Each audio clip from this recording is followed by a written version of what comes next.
Welcome back to our online classes. आज हम सामान्य गणित का जो दूसरा चैप्टर है लघुत्तम सामवर्त और महत्तम सामवर्तक उसको हम शुरुआत करेंगे। उसको हम दो पार्ट में करेंगे। पहले पार्ट में हम करेंगे लघुत्तम सामवर्त एलसीएम और दूसरे पार्ट में हम करेंगे महत्तम सामवर्तक जिसको हम कहते हैं एचसीएफ। ठीक है, अब हम उसको डिटेल में पढ़ेंगे, इसलिए मैंने आपको कहा कि एक टॉपिक करेंगे। ठीक है, एक टॉपिक इसलिए करना है क्योंकि इससे संबंधित जितने भी सवाल होंगे, जितने भी टाइप के क्वेश्चन होंगे उसको आपको सीखना है। ठीक है, तो मेरी कोशिश ये होगी कि मैं आपको लासा के जो भी सवाल आते हैं सारे कंप्लीट कराऊं। ठीक है, सबसे पहले इसका अर्थ समझते हैं लघुत्तम सामवर्तक होता क्या है। ठीक है, जब हम इसको इंग्लिश में पढ़ते हैं तो ये होता है आपका एलसीएम। एलसीएम को हम कहते हैं, देखें, लोएस्ट कॉमन मल्टीपल। ठीक है, एक चीज याद रखना, ये लोएस्ट कॉमन मल्टीपल का मीनिंग लघुत्तम सामवर्तक होता है, लेकिन जब हम इसको एक चीज और कहते हैं, लोएस्ट को जब हम कहेंगे तो हम कहेंगे छोटा। लोएस्ट है तो सबसे छोटा, याद रखना। लोअर होता है ना, लोअर लोएस्ट, तो लोएस्ट का मतलब सबसे छोटा, तो सबसे छोटा। कॉमन का मतलब है यहाँ पे सारा, और मल्टीपल का मतलब होता है गुणज। तो याद रखना, कभी भी इस तरह का सवाल आता है कि सबसे सार गुणज निकालिए, तो सार गुणज का मतलब भी यहाँ पे होता है लघुत्तम सामवर्त की बात कर रहा है। ठीक है, एक होता है आपका बड़ा सार गुणनखंड होता है, वो बड़ा गुणनखंड होता है जब मासा की बात करते हैं। हम यहाँ केवल लासा पढ़ रहे हैं, इसलिए आपको सिर्फ लासा समझा रहा हूँ। जब भी हम बात करते हैं लघुत्तम सामवर्तक की, तो उसका जो इंग्लिश में मीनिंग होता है लोएस्ट कॉमन मल्टीपल, उसी का जब हम हिंदी में अनुवाद करते हैं तो आता है सबसे छोटा सार गुणज। अब गुणज क्या है मैं आपको समझाता हूँ। गुणज क्या है, देखो वो यहाँ पे ये कह रहा है, मान लीजिए आपके पास कोई भी दो संख्या है, जैसे मान लो यहाँ मैंने 4 और 6 लिखे हुए हैं, तो वो ये चाह रहा है कि इन दोनों से संबंधित एक ऐसा सबसे छोटा सार गुणज बताना है। मतलब इन दोनों संख्याओं का एक ऐसा गुणज जो कॉमन हो। कैसा हो? कॉमन हो, दोनों का गुणज हो। ठीक है, दोनों का क्या हो? वो गुणज हो। जैसे कि उसमें 4 का भी सबसे छोटा बताना है यार, वो क्या जानना चाह रहा है? सबसे छोटा। मतलब एक छोटी से छोटी ऐसी संख्या, एक छोटी से छोटी ऐसी संख्या जो 4 से भी बन जाए और 6 के पहाड़े में भी मिल जाए और 4 के पहाड़े में मिल जाए। इसका मतलब आप से समझ। ठीक है, उसको हम इंग्लिश अगर अर्थ में कहें या परिभाषा में कहें तो इस तरह कहा जाता है लघुत्तम सामवर्त के लिए कि वह छोटी से छोटी संख्या जो दी गई संख्याओं जो दी गई संख्याओं से पूरी तरह क्या हो? विभाज्य हो। मतलब एक ऐसी संख्या ज्ञात करनी है हमें, एक ऐसी संख्या ज्ञात करनी है, एक ऐसा गुणज ज्ञात करना है कि वो 4 से विभाजित हो जाए और 6 से विभाजित हो जाए। अब देखो बहुत सारी संख्या हो सकती है, जैसे कि मैं यहाँ से करूँ, देखो एक सबसे पहले 12 मिल जाएंगे। निकालने का तरीका मैं आपको सिखाता हूँ, लेकिन मैं पहले इसका पूरा मीनिंग समझा रहा हूँ आपको होता क्या है। ठीक है, 12 भी हो सकती है, 24 भी हो सकती है। देखो क्योंकि 4 में 12 का भाग है, 12 में 4 का भाग जाता है, 12 में 6 का भाग भी जाता है, 24 में भी दोनों का जाता है। आप दूसरी संख्या देखेंगे 36 में भी जाता है, और आप देखेंगे 48 में भी जाता है। लेकिन यहाँ पर हम एलसीएम किसको मानेंगे? लासा किसको मानेंगे? इसको हम कहते हैं शॉर्टकट में लासा। हम लासा किसको कहेंगे? 12 को कहेंगे, 24 को कहेंगे, 36 को कहेंगे या 48 को कहेंगे। याद रखना 4 और 6 के सारे गुणज हैं। ये सारे क्या हैं? गुणज हैं। ये सारे क्या हैं? गुणज हैं। लेकिन उसने क्या बात की है? सार। सार का मतलब सॉरी, उसने किसकी बात की है आपको? सबसे छोटा। तो सबसे छोटा कौन सा है? 12। ठीक है, तो याद रखना जब भी हम संख्याओं की बात करते हैं तो हम देखते हैं सबसे छोटा। तो लासा का तात्पर्य वही है कि सबसे छोटा गुणज, दी गई संख्याओं का सबसे छोटा गुणज। इतना आप याद रखें और आप लिख भी लें उसको कि दी गई संख्या जितनी भी हो, चाहे वो 2 हो, और भी संख्या हो सकती थी, 10 हो सकती थी, आगे 5 लगा सकते थे हम। तो दी गई संख्याओं का सबसे छोटा गुणज आपका एलसीएम कहलाता है। ठीक है, अब निकालते कैसे? तो निकालने के लिए इसके लिए गुणनखंड विधि का प्रयोग करते हैं। गुणनखंड विधि कैसी होती है? आप लोग सब पहले क्लासेस में पढ़ते आए हैं। जो भी संख्या होंगी हम उनको इस तरह लिखेंगे 4, 6 और मान लीजिए और आगे संख्या होती है। जैसे मैं यहाँ पे निकालना चाहूँ तो कैसे निकालेंगे? 4 और 6 लिख दिए। अब मैं यहाँ पे सबसे कम वाली संख्या से भाग जैसे मैंने दिया, इससे 2 से काटा इसको तो 2 दूनी 4, 2 तिया 6, फिर 2 से काटा 2 एकम 2, 3 आगे भाग नहीं जाएगा, तो हम कहेंगे 3 से भाग दिया तो यहाँ पे आ गया 1 और ये 3 एकम 3। अब बाकी के हम इन संख्याओं का आपस में क्या कर देंगे? गुणा कर देंगे। 3 दूनी 6, 6 दूनी 12। तो यहाँ पे इस संख्याओं का एलसीएम कितना हो जाता है आपका? 12। तो ये तो हो गया जब हमने सीधी संख्या दी हो और आपसे पूछा हो कि इनका छोटी संख्याओं का सार गुणज क्या होगा। ठीक है, सार गुणज क्या होगा? क्लियर है? यहाँ पे हम ये आसानी से निकाल सकते हैं। आपके अगर मान लीजिए 2 से ज्यादा संख्या, जैसे 4, 6 और भी संख्याएं दी होती तो हम उसी तरह इसको फॉलो करते जाते और हम इसको निकालते जाते। ठीक है, अब हम इससे संबंधित कुछ सवाल देखेंगे जो लासा से संबंधित सीधे सवाल आते हैं। इनमें बहुत अनेक प्रकार के सवाल आते हैं। इसमें 2-3 केस होते हैं जब शेषफल कॉमन एक होता है, जब अंतर कुछ आपको देखने को मिलेगा। ठीक है, हम देखते हैं अभी एक सवाल, बेसिक सवाल देखते हैं, फिर आगे हम थोड़ा सा बात करते हैं। ठीक है, तो नेक्स्ट स्लाइड में हम देखते हैं नेक्स्ट क्वेश्चन। तो अर्थ हमने समझ लिया था। अर्थ के बाद हम 2 क्वेश्चन देखते हैं। 2 क्वेश्चनों में आपका पूरा लासा की आपको स्टोरी समझ में आ जाएगी कि लासा में होता क्या है। ठीक है, तो सबसे पहले हम देखते हैं क्वेश्चन, पहला नंबर। 2 क्वेश्चन है, देखो दोनों सेम टाइप के हैं, लेकिन आपको थोड़ा समझना है अंतर कहाँ होगा। ठीक है, तो पहला क्वेश्चन देखते हैं। हमें यहाँ पे फाइंड करना है, निकालना है 8, 12 तथा 15 का सबसे छोटा सारगुणज क्या होगा। अब देखो कभी कभी क्या होता है, जिन लोगों ने सिर्फ लासा मासा नाम सुना है वो कभी कभी इस तरह की जब ये देखते हैं तो वो कंफ्यूज हो जाते हैं कि लासा निकालना है या मासा निकालना है। तो याद रखना आपको, लासा का मतलब लघुत्तम, लघुत्तम का मतलब खुद होता है छोटा, तो छोटा का मतलब यहाँ क्या लिखा है, सबसे छोटा सारगुणज। ठीक है, और मासा निकालना हो तो याद रखना यहाँ गुणनखंड लिखा है, तो आपको यहाँ समझना है। ठीक है, तो सबसे छोटा क्या निकालना है आपको, सारगुणज। ठीक है, अब सबसे छोटा सारगुणज निकालना है 8, 12 और 15 का। तो हमें निकालने का तरीका समझा, 8, 12 और 15 आप फटाफट निकालेंगे। ठीक है, 2 से भाग दिया 4 आया, यहाँ पे 6 आ गया, 15 में नहीं जाएगा, फिर 2 से दिया तो यहाँ पे आ गया आपका 2, 3 और फिर आपके फिर से 15 आ गया। दोबारा भाग देंगे तो 2 एकम 2 और यहाँ पे भाग नहीं जाएगा तो 3 और 15 से ऐसे भी जाएगा। 3 से फिर देंगे 3 एकम 3, 5 और फिर आपका 5 से देंगे तो 1, 1 और 1। ठीक है, इस तरह से आपका आंसर था 1, 1, 1 बचना चाहिए। फिर आप क्या दी गई संख्याओं का जो गुणनखंड वाली संख्या होती है उनका आपस में गुणा कर देते हैं। 5 दिया 15, 15 दूनी 30, 30 दूनी 60, 60 दूना 120। तो हम इसका कह देंगे एलसीएम जो है वो कितना है, 120। ठीक है, तो इसका आंसर ये हो गया आपका 8, 12 और 15 का सबसे छोटा गुणज कौन सा है, 120। ठीक है, अब देखो सवाल, ये हमारा पहला सवाल कंप्लीट है, इसका आंसर है 120। लेकिन दूसरा सवाल देखो सेम। ठीक है, ये सब नोट कर लेना अगर इसको नहीं आता है। और ये कैसे करते हैं हमें सब पता है, सबसे छोटी संख्या से भाग देते हैं, उसके बाद फिर उससे बड़ी, फिर उससे बड़ी, इस तरह से हम देते जाते हैं। 4 से भाग नहीं जाते देते हैं, क्यों, क्योंकि 2 से भाग देते हैं। ठीक है, वो आप समझते होंगे सब। चलिए नेक्स्ट क्वेश्चन देखते हैं। अब यहाँ क्वेश्चन क्या है, 200 व 300 के बीच 8, 12, 15 का सारगुणज क्या होगा।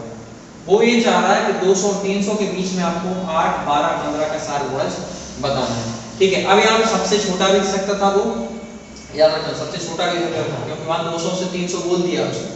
सबसे छोटा देता तो आपका आंसर 120, तो आप कहते वो तो आंसर में नहीं, क्यों, क्योंकि वो 200 और 300 के मध्य नहीं। तो 200 और 300 के मध्य कैसे निकालना मैं आपको समझाता हूँ। जब आप इसको इस तरह से करेंगे तो आंसर तो कॉमन है, क्योंकि सारी ये वाली संख्या और ये वाली संख्या कैसी है, सेम है ना।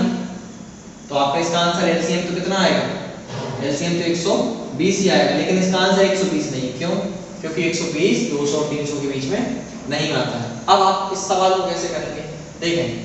तो हमें पता है कि 120 में तो दी गई संख्याओं से भाग जाता है। ठीक है, तो अगली जो संख्या होगी, जो संख्या होगी जिसमें इन तीनों का भाग जाएगा वो होगी आपका, देखो 1 में गुणा करेंगे तो आपका 120 आएगा। उसके बाद इसी संख्या का 2 में गुणा करेंगे तो आपका आएगा 240। इसका मतलब 240 एक ऐसी संख्या है जिसमें दी गई संख्याओं से भाग जाएगा। तो आपको ये चीज याद रखना है। ठीक है, एक बार एलसीएम आ गया, एक बार एलसीएम आ गया और वो हमें इन संख्याओं के बीच में नहीं दिख रहा है, तो हम उसमें क्या करते हैं, 1 का मल्टीप्लाई करेंगे, 1 का गुणा करेंगे तो वही आएगा। जब हम 2 का गुणा करेंगे तो संख्या मिलेगी और वो 200 और 300 के बीच में होगी, 200 और 300 के बीच में होगी। अगर ये सवाल इस तरह होता कि 300 और 400 के बीच निकालना है,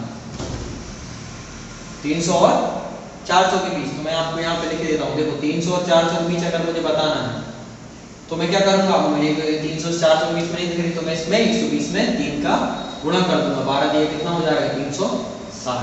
ठीक है, समझ में आया। तो ये 300 और 400 के बीच में आ गई। इसी तरह निकालना है।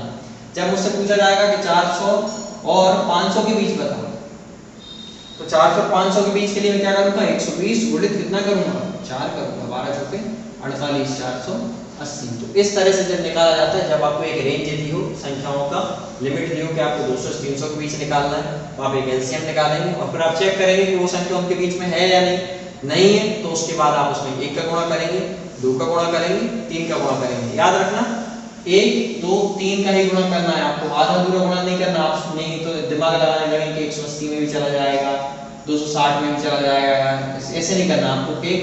पूर्ण संख्या से गुणा करना है, 1 से 2 से 3 से 4 से, तभी आपका वो संभव है। क्लियर है? तो ये आपके लासा का एक बेसिक क्वेश्चन हो गया। ठीक है, अब लासा के कुछ परिभाषित जो मतलब एक मतलब कह सकते हैं हम लैंग्वेज वाले जो सवाल आते हैं, लैंग्वेज वाले सवाल हम स्लाइड में देखते हैं कैसे आता है। ठीक है, तो मैं आपको एक क्वेश्चन लिखता हूँ, फिर आप समझना उसको कैसे आएगा, मतलब भाषा के आधार पर कैसे आता है लासा का सवाल।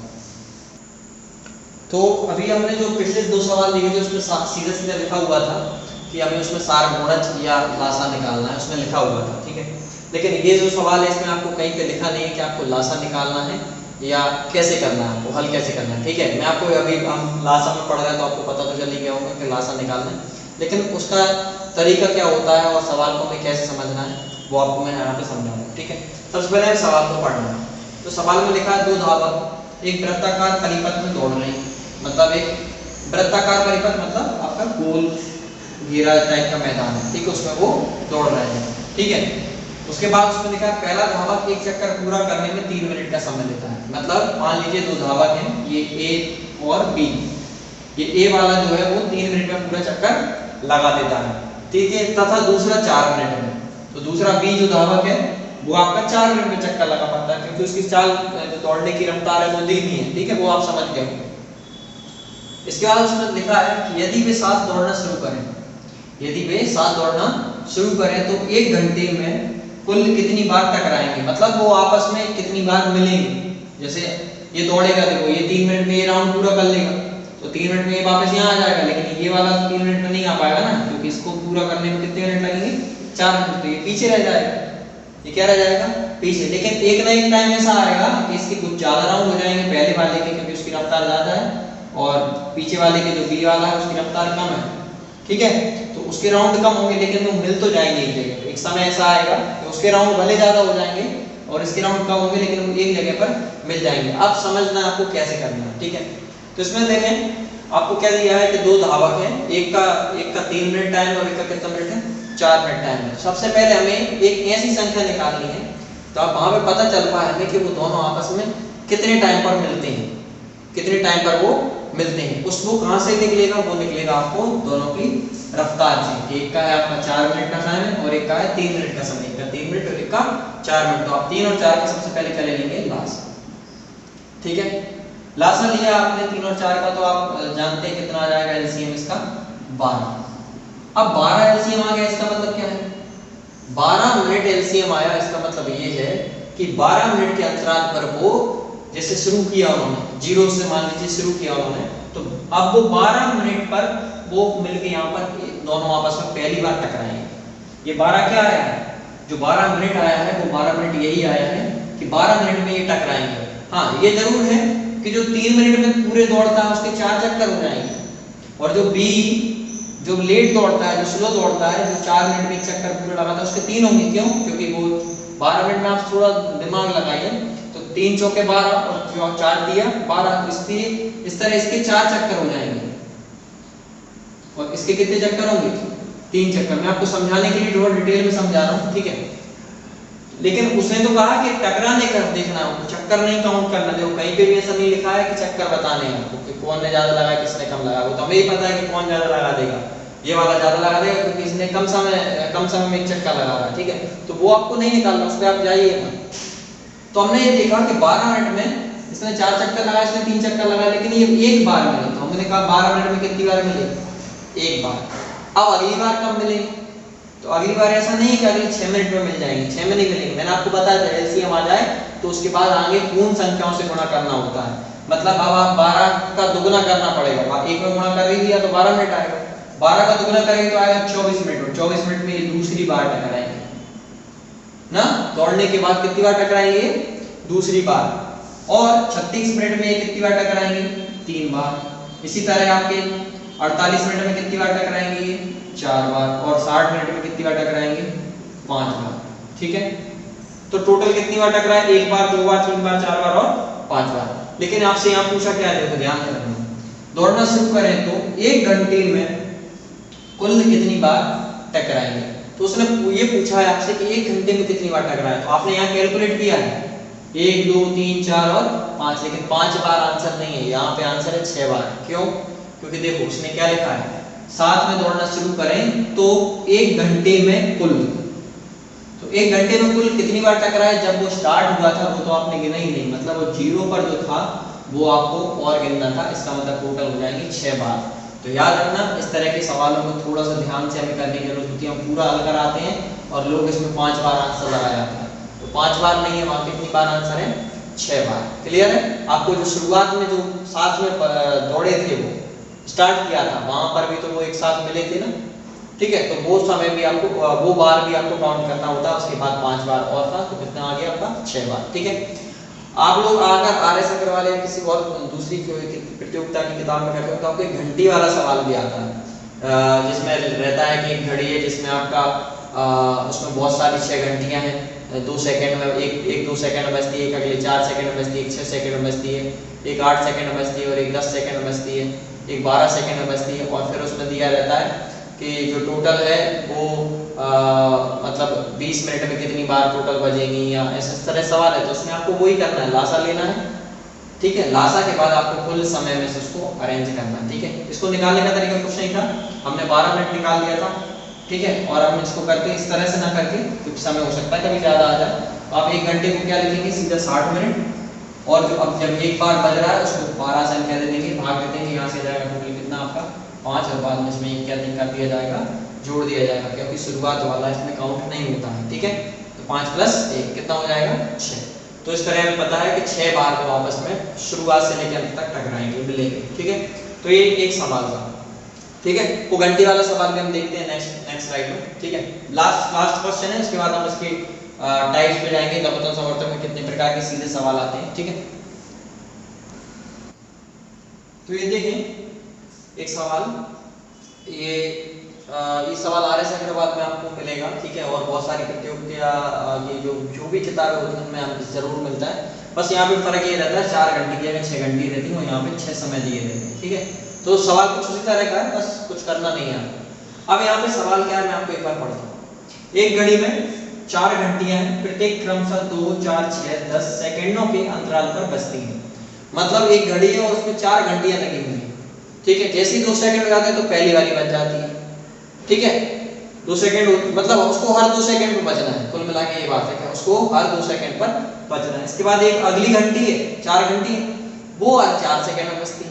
उसी प्रकार जो तीसरी घंटी है वो हर 6 सेकंड में बजती है, और जो चौथी घंटी है वो कितने पे बजती है, हर 10 सेकंड में। इसका मतलब आप समझें कि अगर मैं 10 सेकंड की बात करूं तो इस 10 सेकंड में ये 2 वाली घंटी 5 बार बज जाएगी, तब वो 1 बार बजेगी।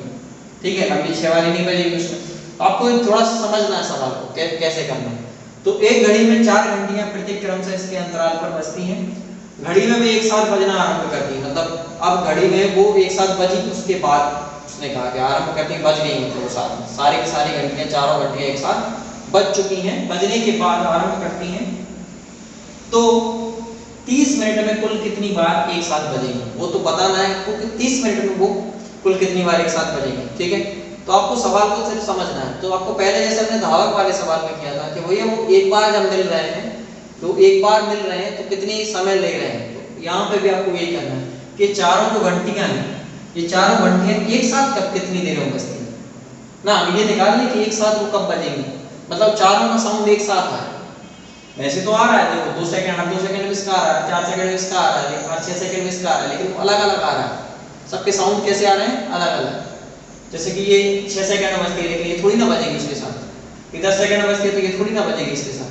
आपको वो समय निकालना है कि जब सारी की सारी घड़ियां एक साथ आपकी बजती हैं। तो उसके लिए सबसे तरीका क्या है कि आपको एक ऐसी संख्या निकालनी पड़ेगी जिसमें ये सबका इन सबका क्या चला है, भाग चला है, और वो निकालने का तरीका आपको बताया है कि आप इन सबका क्या ले लें, फटाफट लासा ले लें, जो कि गुणनखंड विधि से होता है। इसका जब आप लासा लेंगे तो क्या आएगा, आप खुद कर सकते हैं इसको। ठीक है, तो आप इसको सॉल्व करेंगे तो कितना आएगा, आप कर लेंगे तो उसका एलसीएम आएगा 7। एलसीएम कितना आएगा, 7। आप लोग कर लेना, आपको मेथड पता होगा। ठीक है, तो हम यहाँ से पता कर लेंगे कि 60 एक ऐसी संख्या है जिसमें 2 का, 4 का, 6 का और 10 का साथ में एक साथ भाग जा सकता है। ठीक है, सबसे छोटी। अब हमें पता चल गया कि 60 सेकंड में भैया एक बार बजती है, तो 60 सेकंड में एक बार बजती है और हमें कितने मिनट में निकालना है, 30 मिनट में। तो याद रखना ये मिनट है और यहाँ पे 60 सेकंड है ना, तो 60 सेकंड का मतलब 1 मिनट होता है। तो तो हमने कहा 1 मिनट में एक बार 30, 2 मिनट में 2 बार, 15 मिनट में 15 बार, तो 30 मिनट में 30 बार। तो 30 मिनट होते हैं, 30 बार वो बच जाएगी। तो कितनी बार हो जाएगा याद रखो, 1 मिनट में एक बार बचती है ना, 1 मिनट में कितनी बार, एक बार। तो इसी प्रकार 30 मिनट में आपका कितनी बार बच जाएगी, 30 मिनट में आपका बच जाएगी 30 बार। तो क्या आंसर 30 बार है? नहीं, थोड़ा समझना है। यहाँ पे क्या लिखा है, घड़ी में एक साथ बजना आरंभ करती, मतलब वो जो शुरुआत में बजी थी, जो 0 पर बजी थी, जहाँ से आपने काउंटिंग करना चालू की थी, वहां पर भी तो वो एक साथ बजी थी, और वहां आपने पूछा है कि कुल कितनी बार बजेगी, मतलब वहां से आप कुल 30, जब से वो बजना स्टार्ट हुई है, पहली बार बजी है, वहां के बाद कुल कितनी बार बज गई, तो आपको ये बताना है। उसमें 1 प्लस ऐड कर देंगे हम, कितना हो जाएगा 31, ठीक है। तो 31 बार आपका आंसर हो जाएगा, ठीक है। तो आपको इस तरह से करना है। अब जो RS अग्रवाल का सवाल है उसमें आपको पिछले घंटियां हैं और उसका एलसीएम में आपको वो याद कंटेस्ट है, उस सवाल में आपका एलसीएम आता है 120 सेकंड। 120 सेकंड का मतलब होता है हर 2 मिनट में सारी घंटियां एक साथ बजती हैं, और फिर आप वही 2 से इसमें 15 भाग लेंगे, क्योंकि 2 मिनट में एक बार है, तो 30 मिनट में वो आएगा 15 बार, और 15 बार हो गया टोटल। लेकिन टोटल नहीं हुआ, क्यों? क्योंकि घंटियां एक साथ शुरुआत में बजना आरंभ हुई थी, तो वो एक बार जोड़ देते हैं, इससे उसका आंसर 16 होता है, ठीक है। तो ये इस तरह से सिस्टमेटिक सवाल होते हैं, जब हमें सवाल में नहीं लिखा होता है कि गुणज एलसीएम निकालना है, सबसे छोटा साधारण निकालना है, या इसके बीच की संख्या निकालनी है, तो तब हम सवाल को समझते हैं कि कैसे करना है, ठीक है। तो ये बहुत बेसिक सवाल है। चलिए अब हम देखते हैं जो इसके टाइप्स होते हैं। लासा में भी अनेक प्रकार के सवाल आते हैं, वो सवाल देखते हैं, ठीक है। 3 टाइप के सवाल आएंगे जनरली, तो वो बहुत ईजी है, मैं आपको समझाता हूँ, ठीक है। नेक्स्ट स्लाइड में देखते हैं। पहले हम सवाल समझते हैं, फिर मैं आपको समझाऊंगा कि कौन से टाइप का है और ये किस टाइप का। मैंने आपको बताया था कि हम इसमें 3 टाइप के सवाल पढ़ेंगे। तो ये कौन सा है? सबसे पहले इसमें है कॉमन शेषफल, जिसमें आपका जब भी संख्या में शेषफल आएगा, याद रखना शेषफल जो होगा वो समान होगा। ये पहला केस है आपका, आप चाहे तो इसको लिख सकते हैं, ठीक है, केस 1, ठीक है। अभी तक हम जो सवाल करते आए हैं उसमें क्या है, आपकी जो संख्या होती है वो पूरी की पूरी विभाजित होती है, मतलब सार गुणज ही निकलता है, उससे आपको कुछ भी घटाना बढ़ाना नहीं पड़ता, ठीक है। आपको ऐसा नहीं करना पड़ता कि आपको जैसे इसका एलसीएम देंगे तो 60 आएगा, लेकिन 60 इसका आंसर नहीं है। आप अभी इसको सॉल्व करना मैं बताता हूँ। अब आपको यह करना क्या है, देखो वह छोटी संख्या क्या होगी जिसे 10, 12, 15 से भाग देने पर 3 शेष बचे, मतलब अगर हम 10 से भाग दें तो भी 3 बचना चाहिए, 12 से भाग दें तो भी कितना बचना चाहिए, 3 बचना चाहिए, और 15 से भाग दें तो भी कितना बचना चाहिए, 3। तो जब भी इस तरह का सवाल आता है, इसको हम रखते हैं कि एक पहला केस जो होता है उसको हम रखते हैं कि शेषफल इसमें समान और ज्ञात है, हमें दी गई संख्याओं का शेषफल समान है और हमें वो क्या है, ज्ञात है। तो इसका जो हल होता है, इसका जो क्या होता है, हल होता है, आप इसको हल को लिखेंगे केस नंबर 1, जब शेषफल समान हो और कैसा हो, ज्ञात हो। आप इसको इस तरह शॉर्ट में विधि में लिख लें और इसका एक सवाल जो नीचे दिया वो कर लेना, ठीक है। मैं आपको बता रहा हूँ, नोट कैसे करेंगे आप, केस नंबर 1 शेषफल समान हो एवं ज्ञात हो। उसके लिए हल क्या होगा मैं आपको बताता हूँ। दी गई संख्याओं का, लिख लो आप इसको एक बार, दी गई संख्या, ताकि पढ़ने में वो आपको आ जाए। दी गई संख्याओं का लासा लघुत्तम समवर्ग प्लस शेषफल, जो कॉमन शेषफल है। मतलब देखो हम दी गई संख्याओं का लासा लेंगे, तो दी गई संख्या जैसे 10, 12, 15 है, लासा कितना होता है 60, ठीक है। और इसमें हम शेषफल जोड़ देंगे, शेषफल था कितना 3, तो कितना आ जाएगा आपका 63। तो इसका आंसर कितना है आपका 63। कैसे समझ में आया, कैसे 63? क्यों? क्योंकि जब हम 10 देखो 63 पे आप 10 से भाग देके देखो कितना आएगा 3, आप 12 से भाग देके देखो कितना आएगा 3, 15 से भाग देके देखो कितना आएगा 3। तो याद रखना जब भी इस तरह का सवाल आता है लासा में, दी गई संख्याओं या सार गुणज पूछे, वो सार, ठीक है, सबसे छोटी संख्या पूछे, तो आपको इस तरह से ही करना है। सबसे छोटी संख्या 10, 12, 15 से भाग देने पर कितना शेष बचे, समान शेष बचना चाहिए, 3 हो, 5 हो, 7 हो, 10 हो, 10 तो नहीं हो सकता था, 9 तक हो सकता था, ठीक है। इसमें शेषफल कितना हो सकता था 9 तक, उससे ज्यादा शेषफल नहीं बचेगा, क्योंकि 10 से भाग देंगे तो 11 शेष नहीं बच सकता। आपको ये चीज भी याद रखनी है, ठीक है। तो 3 शेषफल हो, 4 शेषफल हो, 5 शेषफल हो, ठीक है, तो आप इससे आराम से कर सकते हैं। दी गई संख्याओं का लासा प्लस शेषफल, ठीक है। तो आप ये सवाल ये लिखें केस, और उसके नीचे एक सवाल कर ले ताकि वो आपको एक एग्जांपल में रहे, ठीक है। आप उसको बाद में पढ़ें तो आपको वो आ जाए। आप चाहें तो यहाँ 3 की जगह 4 और 5 संख्याएं भी दे सकते हैं, उससे कोई इश्यू नहीं होता है। बस आपको दी गई संख्याओं का लासा निकालना है प्लस उसमें क्या जोड़ देना है, जो समान शेषफल है वो। ठीक है, तो ये आपका पहला टाइप होता है, ठीक है, जो लासा में है। नेक्स्ट हम नेक्स्ट टाइप पढ़ेंगे, सेकंड केस, सेकंड स्लाइड में।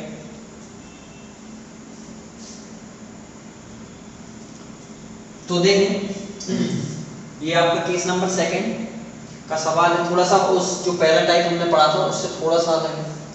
क्या है देखें, वह छोटी से छोटी संख्या ज्ञात कीजिए जिसे 10, 12 तथा 15 से भाग देने पर क्रमशः 3, 5 तथा 8 शेषफल बचे। पहले सवाल को समझो, ठीक है।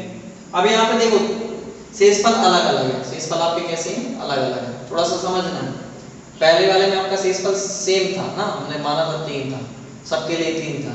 यहाँ पर क्या है, लेकिन जब हम 10 से भाग दें तो 3 बचना चाहिए। क्रमशः का मतलब क्या है, इस तरह से ना, क्रम के अनुसार, मतलब 10 से भाग दें तो 3 बचे, 12 से भाग दें तो 5 बचना चाहिए, और 15 से भाग दें तो क्या बचना चाहिए, 8। ठीक है, ये थोड़ा सा सवाल को समझना है। इसमें आपके शेषफल आपके अलग अलग है, 10 से भाग देंगे तो कुछ और, 12 से भाग देंगे तो कुछ और सिमिलरली 15 से भाग देंगे तो कुछ और।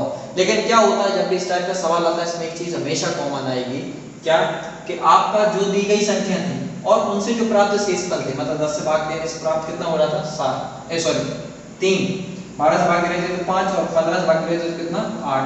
आप एक चीज देखेंगे, नोटिस करेंगे यहाँ कि इन सबका अंतर कॉमन है। देखो 10 में से 3 गया तो कितना आया, 7, 12 में से 5 गया तो कितना आया आपका, 7, और 15 में से 8 गया तो कितना आया आपका, नेक्स्ट 7। इसका मतलब हमें ये तीनों के अंतर कैसे है, सेम है, तो इससे ही कुछ हमें बनाना है। ठीक है, अब इसको सॉल्व करने का मेथड है वो आपका क्या है, जब भी पहले समझ लें टाइप कौन सा है, जब भी दी गई संख्याएं आएंगी और उनके जो क्रमशः शेषफल होंगे उनके बीच का अंतर समान होना चाहिए। अगर ये अंतर समान नहीं है तो ये मेथड नहीं लगेगी, फिर आंसर पॉसिबल ही नहीं हो ही नहीं पाएगा। ठीक है, संभव नहीं है। संभव कब है, जब इनके अंतर क्या हो, सेम हो। और इसका जो हल होता है वो हल होता है क्या, आपको दी गई संख्याओं का लासा निकालना है, मतलब दी गई संख्याओं का लासा माइनस अंतर, दी गई संख्या का लासा माइनस अंतर। तो लासा कितना आएगा, 10, 12, 15 का लासा आपका है 60, माइनस अंतर कितना है आपका 7, आप माइनस कर देंगे 7, 10 में 7 गया तो कितना बचा आपका, 53। इसका मतलब इसका आंसर कितना है, 53। याद रखना यहाँ प्लस नहीं करना, वहां क्या करना है, माइनस। अच्छा आप देखो 53 हमारा आंसर है, क्या आप चेक करें, कर सकते हैं। देखिए सबसे पहले इसके लिए चेक करो, 10 के लिए 10 से भाग देंगे, 53 में 5 बार जाएगा, शेष कितना बचेगा, 3, मतलब ये हमारा क्या हो गया, सही है। आप 12 से भाग देंगे, देखो 12 का 12, 12 दूनी 24, 12 3 36, 12 चौके 48, 48 है यहाँ पे 53 है, 53 में से 48 जाएगा तो कितना बचेगा, 5, मतलब ये भी हमारा क्या है, सही है। 15 से भाग देंगे, देखो 15 कम 15, 15 दूनी 30, 15 3 45, और 45 में से आप 45 है, 53 में से 45 घटाओ कितना बचेगा, 8 बचेगा। तो मतलब आपका शेषफल 8 बच रहा है, इसका मतलब हमारा आंसर कितना है, 53।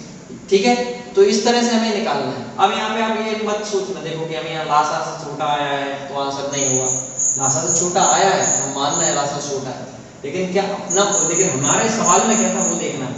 सवाल में था कि 10 से भाग दें तो 3 बचे, 12 से भाग दें तो 5 बचे, और 15 से भाग दें तो क्या बचे, 8। कहीं पे लासा का जिक्र है क्या, नहीं है, लेकिन सॉल्व करने का तरीका है लासा माइनस उसका अंतर। तो याद रखना जब अंतर होगा तो माइनस करेंगे, और जब कॉमन शेषफल होगा तो उसमें शेषफल जोड़ा जाएगा। ठीक है, इसके लिए कंडीशन वैलिड होनी चाहिए, याद रखना दी गई संख्या और उसकी संख्या से प्राप्त शेषफल के बीच का अंतर हमेशा कॉमन होना चाहिए, सब में सेम होना चाहिए।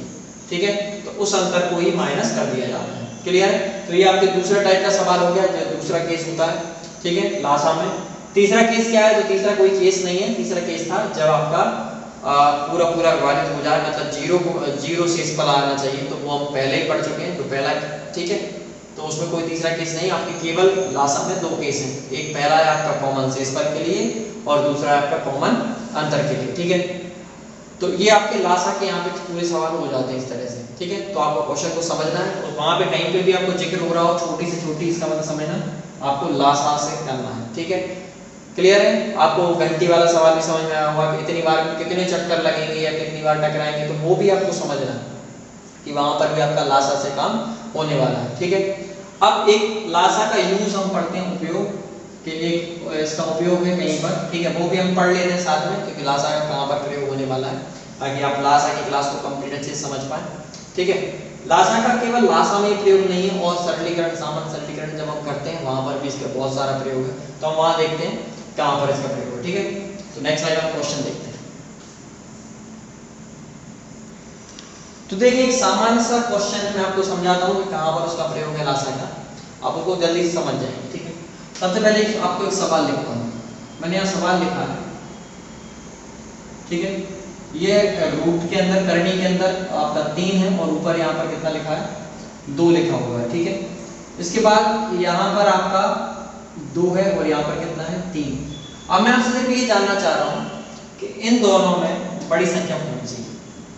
आपको ये बताना है कौन सी, ये वाली बड़ी है या ये वाली बड़ी है, या कौन सी बड़ी है कौन सी छोटी है। ठीक है, अब इस तरीके के जो सवाल है, इसको घातांक करने में भी सवाल में आता है। ठीक है, ये सामान्य सरलीकरण में भी आता है। गणित में आपको ये शुरू के 4 पार्ट हैं, आपको वहां पर आपको देखने को मिलेंगे अलग अलग तरीके से। ठीक है, लेकिन इसमें जो प्रयोग है वो आपका है लासा का। आपको लासा का प्रयोग करना है। किसका प्रयोग करना है, लासा का। सबसे पहले मैं आपको समझाता हूँ कि इसको करना कैसे। ठीक है, जब भी आपके करनी के अंदर के अंक आएंगे, ठीक है, उसको समझना है आपको कि मेरे को ये करना कैसे। क्लियर है? सबसे पहले जब भी कोई करनी का अंक होता है, मैं आपको पहले एक साधारण उदाहरण पे ले जाता हूँ, वहां से आप इसको जल्दी पकड़ेंगे तो बहुत समझ में आ जाएगा। ठीक है, जैसे मान लीजिए मैं यहाँ पे लिख देता 7, यहाँ लिख देता मैं 12, और मैं यहाँ लिख देता 7, और यहाँ मैं लिख देता कितना, 13। ठीक है, एक अलग सवाल है। इसमें आप मुझे बताना बड़ा और छोटा कौन सा है। तो बड़े आप आसानी से कह देंगे कि ये वाला बड़ा है और ये वाला छोटा है। सही है, ये बड़ा है और ये छोटा। कैसे?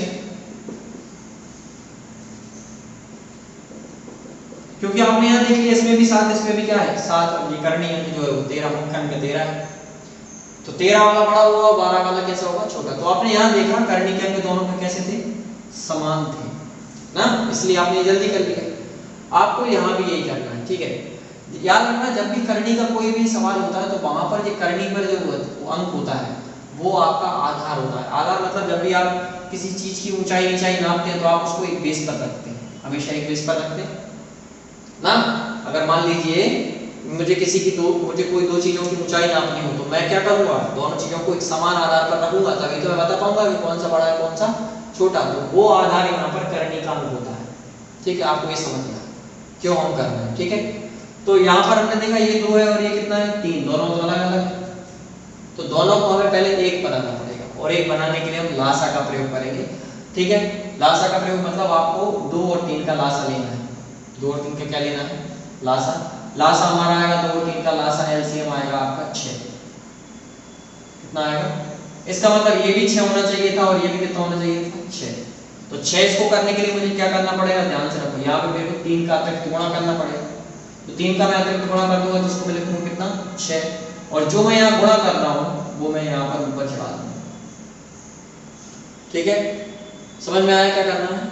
या तो आप समझें कि मुझे 6 लिखना है तो 6 लिख दिया, इसकी यहाँ से इसमें मैंने भाग दिया, 3 बार गया तो मैंने इसको उसकी घात चढ़ा दी, 2 से इसको भाग दिया।